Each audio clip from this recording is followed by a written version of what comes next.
नमस्कार मंडळी, नवीन एका इंटरेस्टिंग व्हिडिओमध्ये सर्वांचं मनापासून स्वागत आहे. मित्रांनो, महाराष्ट्रातील संजय गांधी निराधार अनुदान योजनेच्या लाभार्थ्यांसाठी, दिव्यांग अनुदान योजनेच्या लाभार्थ्यांसाठी, श्रावणबाल योजना, विधवा महिला या सर्व लाभार्थ्यांसाठी ही व्हिडिओ अतिशय महत्त्वाची आहे. कारण मित्रांनो, जानेवारीचा हप्ता लाभार्थ्यांच्या खात्यामध्ये कधी जमा होणार याविषयी लाभार्थ्यांच्या माध्यमातून वारंवार प्रश्न आहे. आणि आज एक 12-13 तारीख आहे, तरीसुद्धा लाभार्थ्यांच्या खात्यामध्ये पैसे वाटपासंदर्भात कोणत्याही प्रकारचा निर्णय नाही आहे. परंतु मित्रांनो, राज्य सरकारच्या माध्यमातून निवडणुकीच्या पूर्वी संजय गांधी निराधार अनुदान योजनेचे पैसे व लाडकी बहीण योजनेचे पैसे देण्यासंदर्भात राज्य सरकारच्या माध्यमातून हालचाली सुरू आहेत आणि वेगवेगळ्या स्तरावरती वेगवेगळे निर्णय सुद्धा घेण्यात आलेले आहे.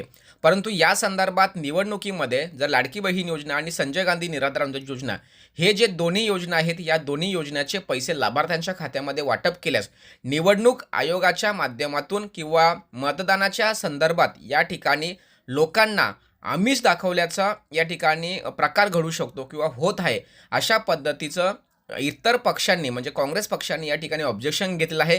त्यामुळे या ठिकाणी आचारसंहितेचा भंग होणार आणि त्यावरती राज्य सरकारविरुद्ध कठोर कारवाई करावी या संदर्भात महत्त्वाचा तक्रार या ठिकाणी निवडणूक आयोगाकडे काँग्रेसने केलेली आहे.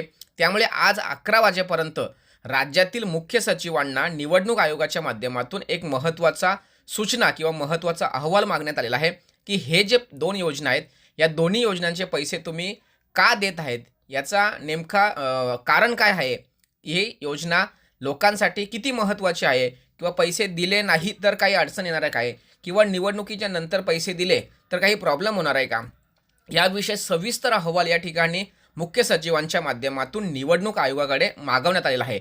आणि या संदर्भात मुख्य सचिव 11 वाजता आज निर्णय घेणार की पैसे वाटप करणं कितपत महत्त्वाचं आहे, वाटप होणार किंवा नाही होणार. जे काही असेल ते आज 11 वाजेपर्यंत फायनल होणार आहे.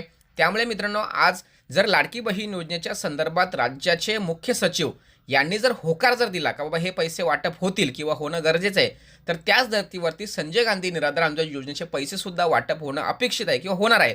आणि या संदर्भात आपण सुद्धा संबंधित अधिकाऱ्याशी बातचीत केली असता त्यांच्याकडून असं कळलं की लाडकी बहीण योजनेला जर परवानगी जर मिळाली तर नक्की संजय गांधी निराधार अनुदान योजनेचे पैसे सुद्धा तुमच्या खात्यामध्ये येतील, काळजी करायचं कारण नाहीये. त्यामुळे आज 11 वाजता या ठिकाणी जानेवारीचा हप्ता वाटप होणार किंवा नाही होणार या संदर्भात महत्त्वाची तारीख किंवा महत्त्वाची वेळ या ठिकाणी सिद्ध होणार आहे. म्हणजे आपण सुद्धा व्हिडिओ बनवली होती की निवडणुकीच्या पूर्वी म्हणजे 15 तारखेच्या अगोदर म्हणजे 13-14 तारखेपर्यंत हे पैसे लाभार्थ्यांच्या खात्यामध्ये येतील असं आपण सुद्धा सांगितलं आहे. कारण त्या संदर्भात तशी माहिती सुद्धा आलेली आहे. परंतु या ठिकाणी निवडणूक आयोगाने जो अहवाल मागितला आहे किंवा काँग्रेसने जो या ठिकाणी तक्रार केलेली आहे, त्यानुसार आज मुख्य सचिव जे काही निर्णय घेईल तो निर्णय महत्त्वाचा ठरणार आहे. जो काही निर्णय येईल तो तुमच्यासमोर ठेवला जाणार. तोपर्यंत भेटूया पुढील व्हिडिओसह. तोपर्यंत धन्यवाद. जय हिंद, जय महाराष्ट्र.